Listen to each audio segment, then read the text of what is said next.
ஆஞ்சநேயரை போல ஒரு வீரனோ, ஆஞ்சநேயரை போல ஒரு பக்தனோ, ஆஞ்சநேயரை போல உண்மையான ஒரு தொண்டனையோ வேறு எங்கும் நம்மால் காண முடியாது அப்படின்னு தான் சொல்லணும்.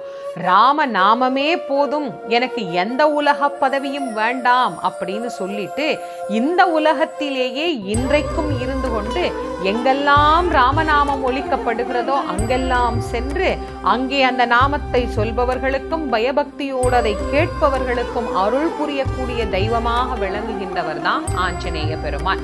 மாருதி, அனுமன், அஞ்சனை மைந்தன், வாயு புத்திரன், இப்படியெல்லாம் பல பெயர்கள்ல அழைக்கப்பட்டாலும் ஆஞ்சநேயர் அப்படின்னு அவர் சொல்லுகிற போதே ஒரு கம்பீரம் அந்த வார்த்தையில நமக்கு தெரியும். காரிய தடைகளை நீக்கி வெற்றி அப்படிங்கிறதை எப்போதும் நமக்கு பரிசாக கொடுக்கக்கூடிய தெய்வம் ஆஞ்சநேயர்.